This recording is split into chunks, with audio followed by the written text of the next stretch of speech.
It's a miracle. Hi. So I caught the press screening, obviously. I didn't get to make it to the premiere, but I'm heard it went pretty well. It's an understatement. Can you each kind of just elaborate on what it was like to premiere the film and kind of how the reception kind of, if it overtook you at all? Well, you've been here. I was times. just saying to Cate before that, it's so funny with a director of films, and it's true for actors as well, is that we know the film, or Rooney hadn't seen it till yesterday, but Yeah. but I know the film better than anybody else, but at the same time, I don't know it at all. I don't have the objectivity that a spectator will ever have. And so this moment of revealing this thing that you're so intimate with is so important, essential, frightening, informative, and you just don't really know what that is going to be like, and the stakes get raised to a ridiculous degree when it's at Cannes where that is launched. Yeah.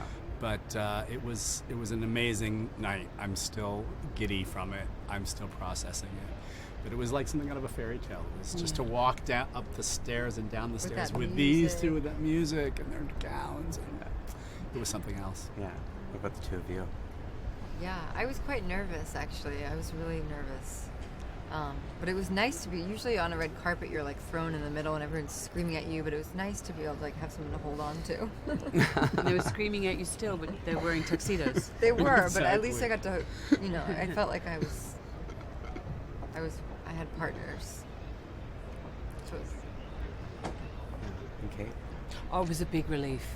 I was really nervous. I mean, I've been here a few times, but never in competition, and I think it adds that extra kind of layer of anxiety, because it's, when you make a film, you're often quite dislocated from it's like at once it's cinematic and theatrical, except there's nothing you can do about it, but it was I mean, I knew Todd had made a beautiful film and Rooney was amazing in it, but still you can never expect, you never know whether it's going to deeply connect with people who haven't been part of the process. Yeah. And for that to happen was a big relief. You talked about objectivity earlier. What did you learn about watching it with an audience for the first time, about your own film? They were quiet. They were very, very quiet, very respectful. I was like, we're not laughing at all. Not that it's a funny film, but there are little places where some of the tension might break for some viewers. It's still an unnatural and overdetermined moment at Cannes. It's like launching something from the top of a wedding cake. So there's nothing real about it particularly, but we're hearing reactions from people from the press screening on and that have been really exciting. The film is I'm proud of the film. I think it's but it's a quiet film. It's not a film that takes you by the throat and shakes your head, and so you don't know that that's necessarily what everybody is interested in seeing. Yeah. But I think the responses were so heartwarming. The reverberations of the film, the ripple effect, sort of it stays with you afterwards, and that was really lovely to see. Yeah, that's true. Who knows? What the silences, that's what really stayed with me and affected me emotionally, especially as it came to, a close. Can you talk about your choice of imbuing the film with so many silences? I mean, to me, I don't really recall any line of dialogue except "I love you." I don't want to give anything away, but Thank you. recall that obviously. But the moments, just the brush of the hand on the shoulder, the gaze that they have at the beginning and at the end of the film. Can you talk about your choice of including those silences, and to the actors, if those are easier to play, those beats, than spoken words? It was a very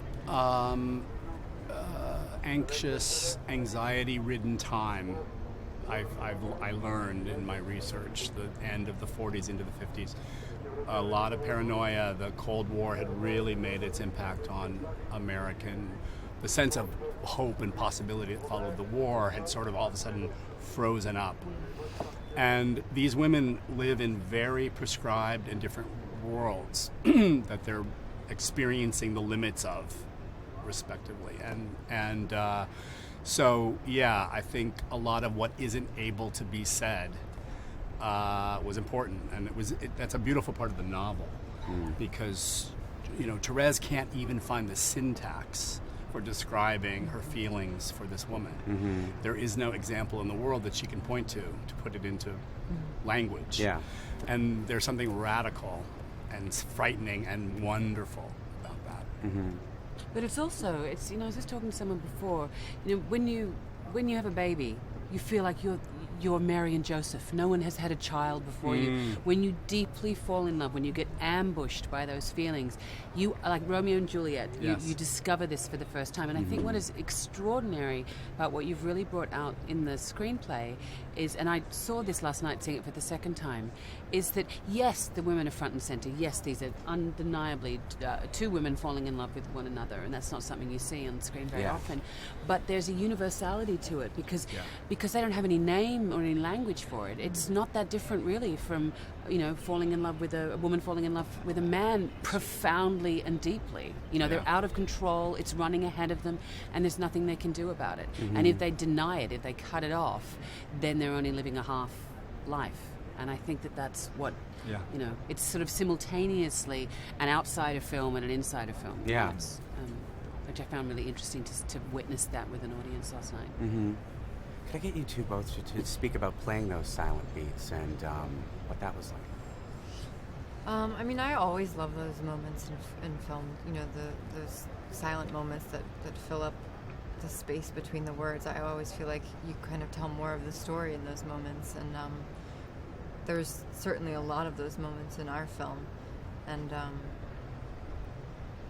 I love playing those moments, and I loved watching them in the film.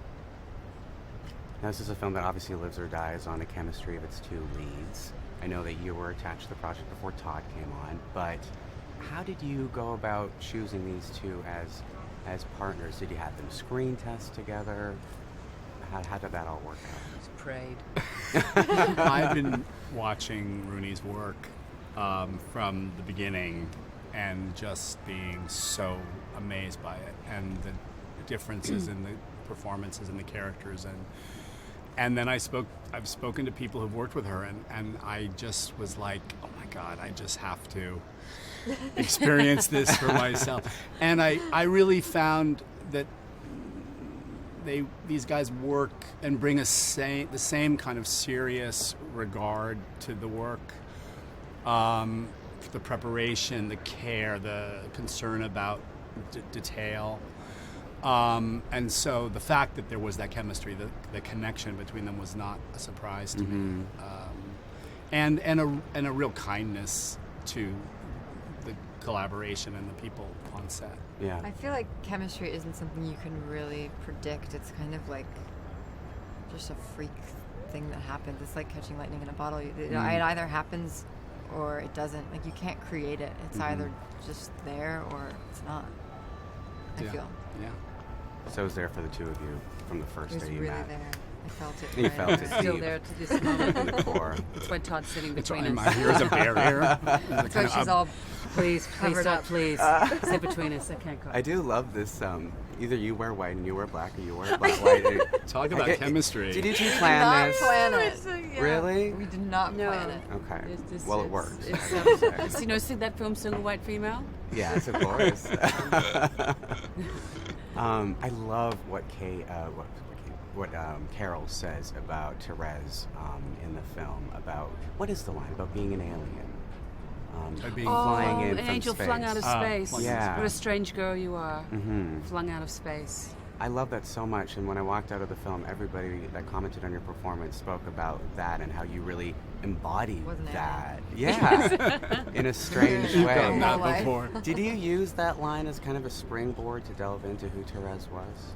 No, actually, I remember that line always kind of like, I always was kind of scared of that line, thinking, well, am I that, like, I didn't feel flung out of space, but in watching it, Which is exactly Therese's reaction. exactly. Yeah. But in watching it, I could see that, but in playing it, I did not feel like flung out of space. It felt quite ordinary. Okay. But there's a real sense, and I think the film really describes this, of the women's isolation.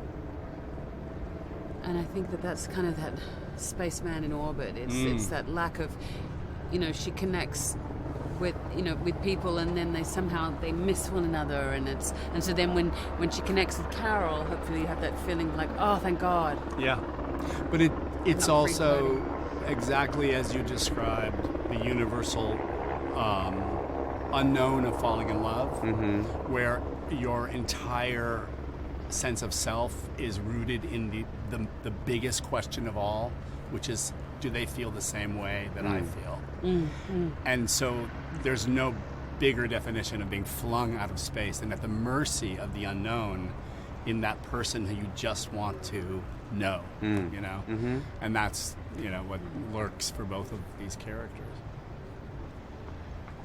The film has a look of an old studio picture. Obviously, it's not an old studio picture. It wasn't made on a studio picture's budget, given that it's an independent film, much like Far From Heaven, your previous work. But, Mildred Pierce, you probably had a little more money to play with, I'm guessing, given that it's HBO. What was it like for you to go back to having to struggle to get this film financed and made? And It was challenging, the budget. It made every decision an essential one, but I was actually not looking at studio films from the time as much as I was looking at the photo documentation, the photojournalism, and the art photography that I was seeing in the research. Yeah. A lot of it taken by women, by female photographers who were being published in Life magazine and who were making documentaries. Ruth Orkin made a documentary with Morris Engel. They did 3, actually. The best known is Little Fugitive from '53. Yeah, that was amazing. That was But amazing. Lovers and Lollipops was this I love film, that. right? And they shot it in real places in New York City in '54 or '5, but they shot it in Macy's department store in the toy floor. And they shot it in the streets of the city with real extras. Yeah, I'd extras. forgotten about that. That was really it useful was so to watch useful, it. right? Yeah, really The useful. way they moved and the way the women's bodies And the moved, sound of their their voices, voices. So really, I was looking much more at the actual historical material as influences. Okay. Yeah, that was my way of saying it looks expensive. So, thank you so much. Thank you.